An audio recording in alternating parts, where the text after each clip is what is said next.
David Pakman, Cenk Uygur. Oh, here we go, dude. This is going to be interesting because I feel like David Pakman is the mellow left. He's very soft-spoken, met Joe Biden and shit. He is very connected to what Cenk considers to be the corporate Democratic Party. I feel like Pakman is sort of inside of that, isn't he? More like straight up Democratic Party guy, some progressive values, but he's definitely a mouthpiece for the Democratic Party, which I get. I mean, during the election, during Kamala, I was a mouthpiece for the Democratic Party. I was. I feel like during the election, that's our fucking job, to be a mouthpiece for the party. But once the election is over, win or lose, then you start sort of disseminating into, you know, the political push and pull. I find it interesting because Pakman's not like a super lefty. So that's really going to be interesting. Pakman is sort of that, you know, a little bit corporate, sort of the exact part of the Democratic Party, I think, that Cenk hates, isn't he? I mean, this one's going to be interesting. I wonder does Pakman ever get riled up? Does he ever get feisted? Does he ever yell? If I were to just jump to my concern, it would be all the evidence to me points to these are obviously not good partners in the things we want to achieve. I'll give disingenuous. You an example. Of course I want to cut military spending, Pentagon. You and I have talked about it. Yeah. Why wouldn't we work with whoever wants to do that? At the same time, no matter what shows up on Twitter, it's hard to imagine that Pete Hegseth, Elise Stefanik, Huckabee, and Mike Waltz are ever going to be involved in actually doing that. Absolutely. I mean, David Pakman's like, dude, he's being so nice here because he's saying it's hard to imagine. I'm going to go out on a limb and say those motherfuckers absolutely will not cut the Pentagon budget. They won't. They're not going to cut the military budget. Are you shitting me? Like, Donald Trump would never cut the military budget. Dude, he would, like, gut Social Security and make it so all grandmas had to go report to labor camps before they would cut the fucking Pentagon spending budget. Like, who are they kidding? We know that these people lie and cheat and go back on what they say. So what I started seeing, though, when I went on there is, wait a minute. This right-wing base is not the same base that it was before. And David, by now I figured out why, okay? Because in the old days, they only watched Fox News. So you couldn't talk to them. They were Fox News talking point machines, right? I heard from Sean Hannity that corporate tax cuts help the middle class. No, they don't. What are you talking about, right? But now they're getting their news not from angels, but they're getting their news from dozens of different shows. And some of them are anti-war, some of them are still pro-war, some are this, some are that. And now what I'm seeing in the right wing is they've begun to open up their mind in a way that we are not familiar with. Dude, where is he coming up with this? Somebody, anybody, show me where he's coming up with this. Because this is bullshit. They're opening up their mind in a way that we are not familiar with. No, they're not. They're trying to eradicate transgender people. They're talking about concentration camps. They won't even have a discussion about trans rights. They've reduced it to men and women's sports. They're attacking, while the fires are burning in LA, they're all attacking, saying it's because the fire chief is a lesbian woman. They're trying to turn it into DEI. Like, what is he talking about?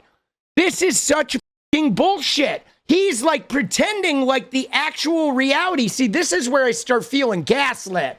And hopefully Pakman calls him out on this. Because these people, they are not open-minded at all. The right wing and Maga right now are the most cruel and close-minded and dishonest that I have ever seen. I've never seen a right-wing movement.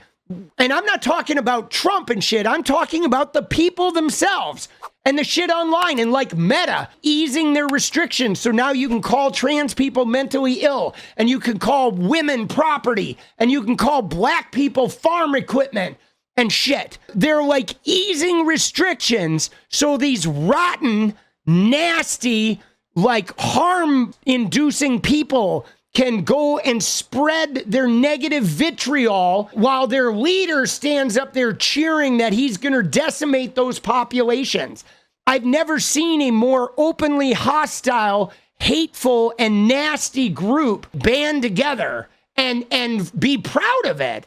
Be proud of their wanting concentration camps, dude.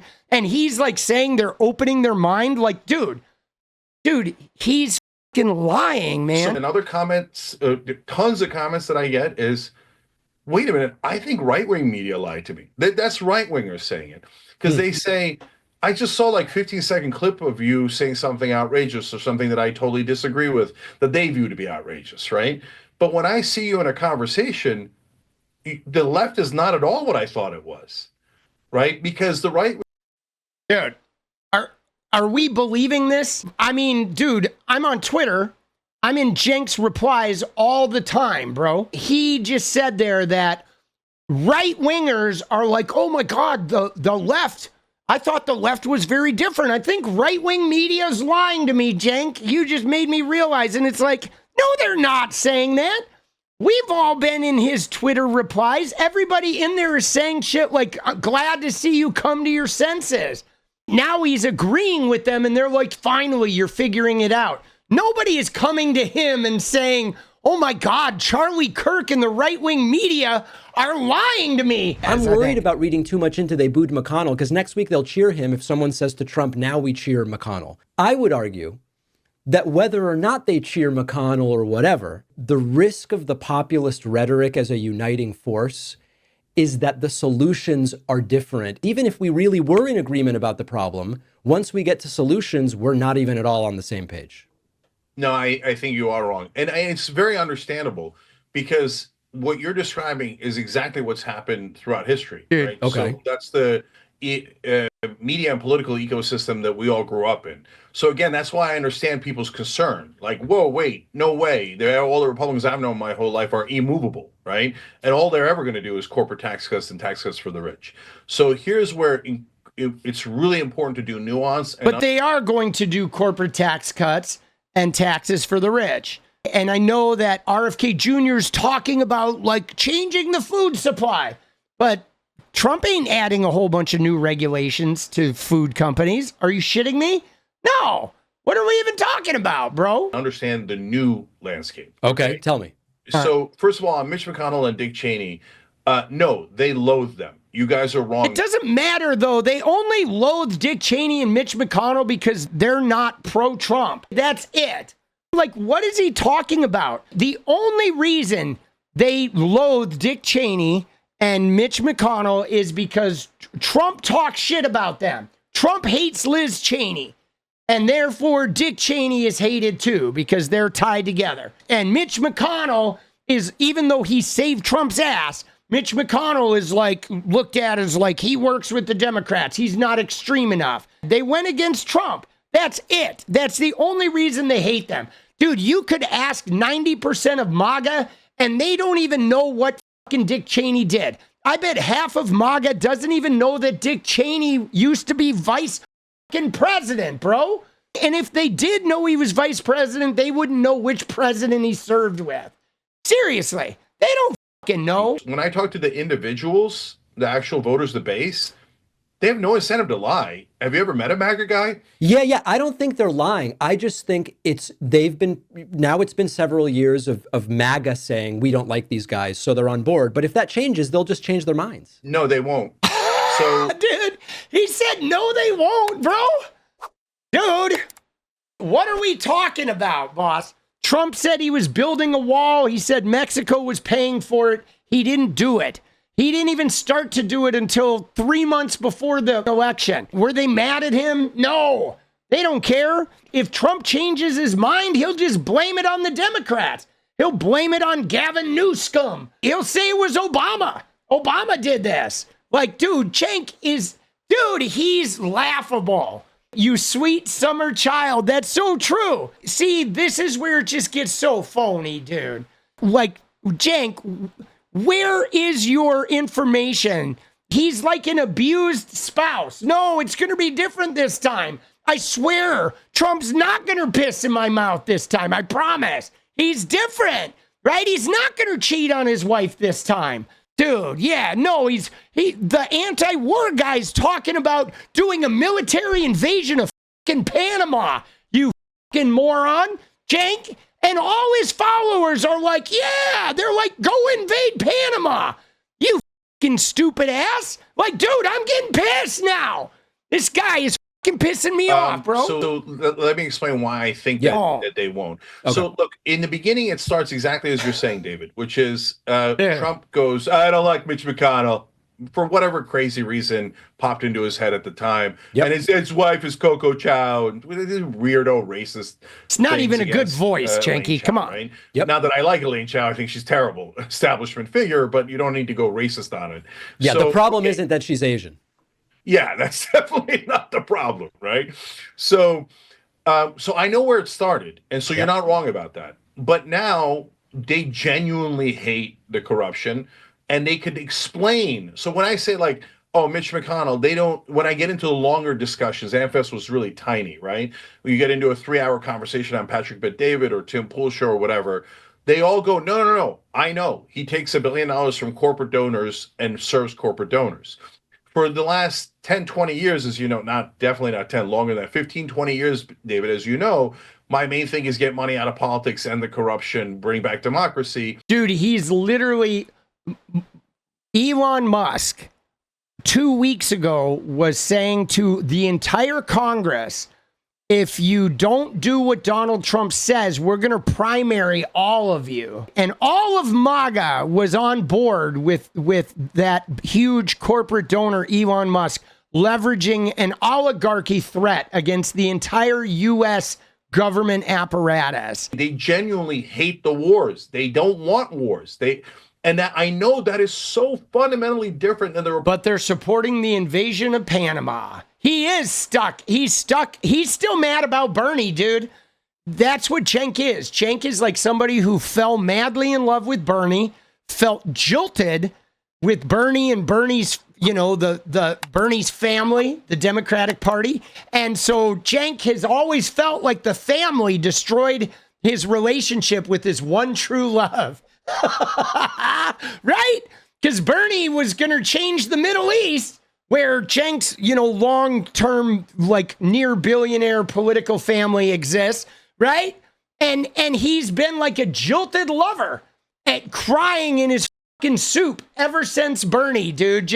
He just can't get over it. He just won't let it go, man. He can't, like, he gets the smell of Bernie's sweet skin.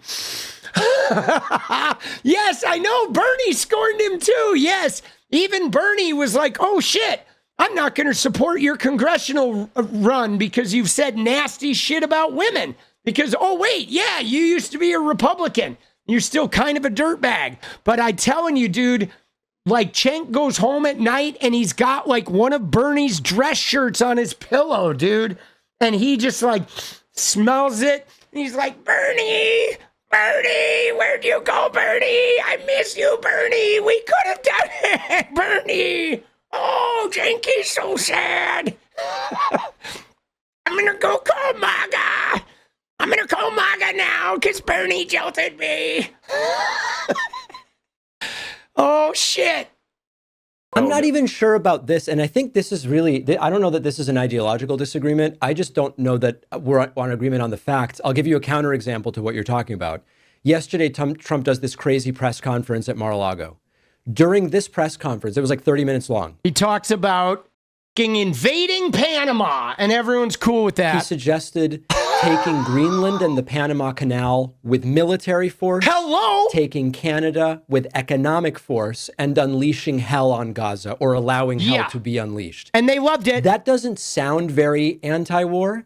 And when you look on the truth socials and Cenk, dude, yes, sane washing imperialism. Dude, you know what I'm saying? Like, my God, it's like, how did Cenk Uygur go from being the left-wing populist progressive icon to the guy who's like swearing that the Maga shitheads have somehow changed, bro? Like, who got to him, boss? Somebody wrote him a check, dude. That's a fat check, dude.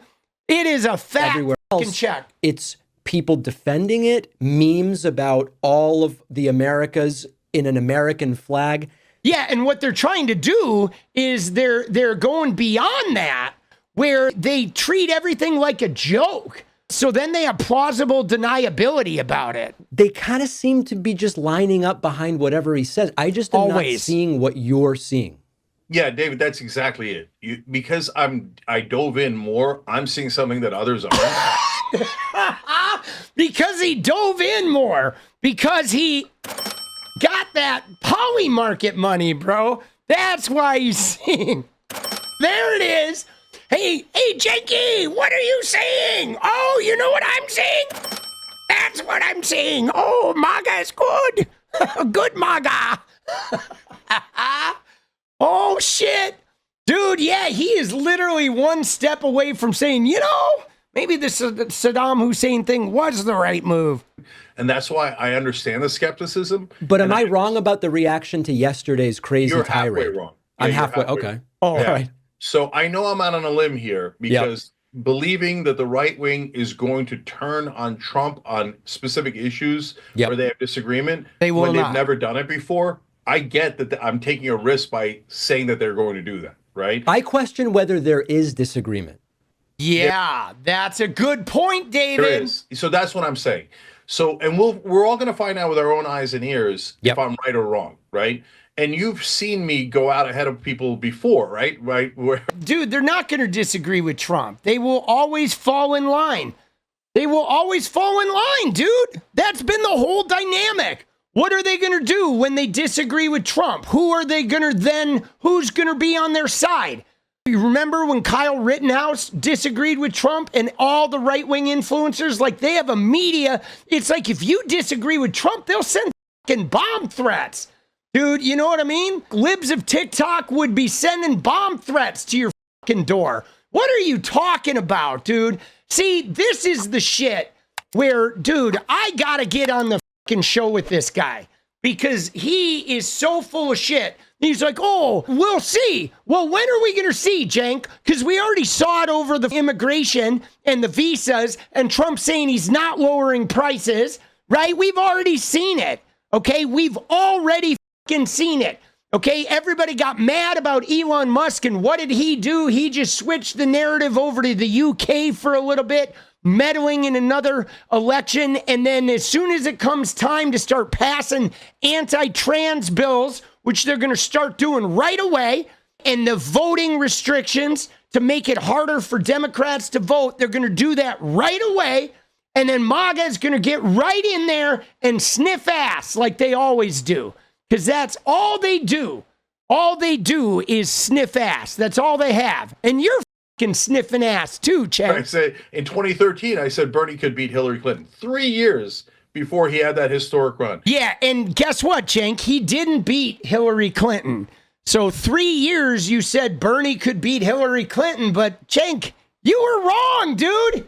And I know you cry about it, and you say that, oh, it was because of the superdelegates, and it's because of Democrats, kneecap Bernie. But still, Bernie didn't fucking win, bro. If Kamala had run a better campaign, or if she just finished running a better campaign, we would have been able to beat Trump, etc. Or maybe if you had spent the last 2 years not kneecapping the Democratic Party in every way possible, starting with kneecapping Joe Biden, and continuing to kneecap Joe Biden and continuing to spend your time giving them ammunition on right-wing shows, and then continuing to kneecap Kamala Harris after she took over, and then talking about shit like, we didn't get a primary. Maybe if you didn't spend, Cenk, 8 years trying to kneecap the entire Democratic Party, maybe they would have beat Donald Trump. But hey, bro, we wanted like affordable housing and healthcare, but we got the Gulf of America. Still pretty good. Yeah, great. When I'm homeless, dude, I can go fucking pitch a tent on the Gulf of America. Right? Oh, shit. Dude, so the thing about this is I don't think it's a 1-to-1 of Cenk swayed the election. I'm not going to say it's a 1-to-1, but here's the deal you got to realize, guys. is there's a collective subconscious. There is a collective subconscious, and the way it works is the general consensus is things that people pick up from that collective subconscious. So if you're in an election or the 2 years leading up to an election, and you have an incumbent party that, you know, is struggling with inflation, it's struggling with border, whatever, the opposing party will attack them on inflation and the border. If you attack that incumbent party for other reasons, you create a negativity in the collective subconscious. So then a bunch of people that are kind of in the middle and they're uninformed and they don't know which way to go, they do get manipulated by that collective subconscious. And the problem was a lot of left-wing people were bashing Biden and bashing Kamala Harris in the same manner that the right-wing people were. So a bunch of undecided people in the middle were like, God damn, if her own party doesn't like her, I'm not going to like her. You see what I'm saying? Like, if you don't know who to pick and you don't really care who they are, you're going to pick the side where all of the people on that side love their candidate. If you're an uninformed voter and you don't give a shit about Kamala or Trump, you just don't fucking care. But you look at Trump and everybody on his side is like, we love Trump. And you look on Kamala and everybody on her side is, we don't like her. You're going to pick the side where everybody likes their candidate.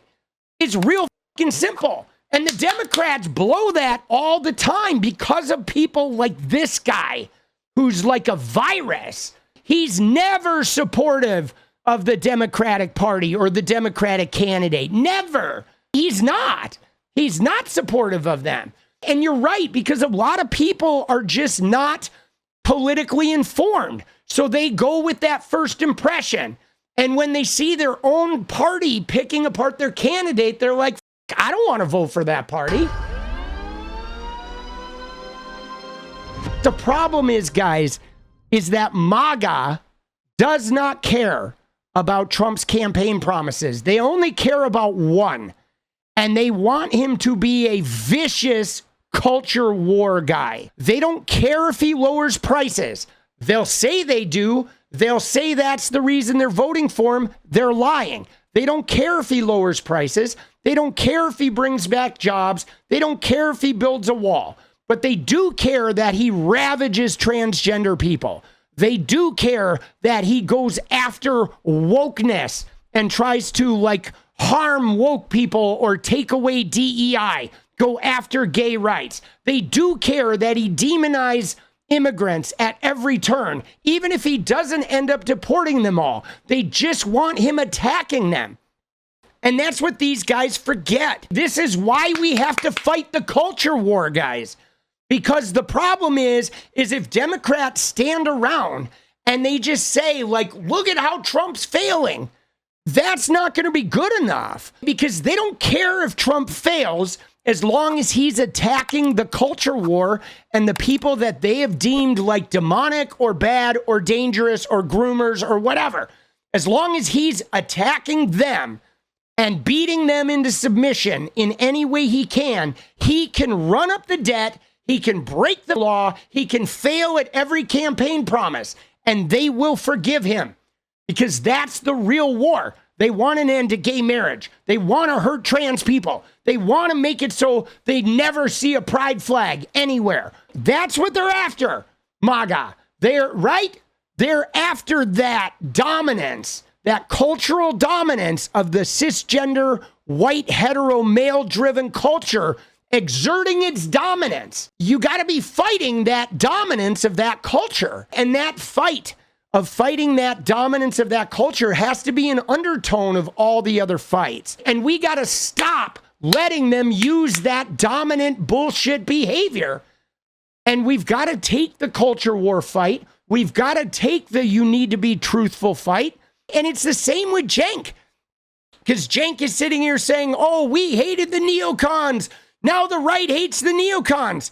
And I'm like, dude, you are a fucking idiot. All the right wants to do is hurt trans people and demonize immigrants. They don't care. They hated Dick Cheney and George Bush committing war because those guys were anti-Trump. But if Trump said tomorrow we're going to war with fucking Panama, dude, Maga would be fine with war. If Donald Trump starts a war with Iran and says we got to do it, they would be fine with going to war, bro. They don't care about this shit.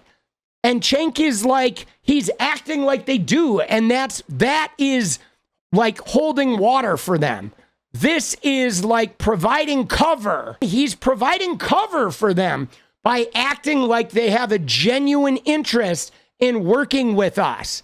They don't. They want to hurt us. And they want to hurt us so much that they're going to make friends with people like Cenk, and they're going to try to use him to hurt us and to benefit them. He's so desperate to be like, oh, please like me. Oh my God, Charlie Kirk, high five, buddy. He's so desperate to be liked as long as he get those poly market checks.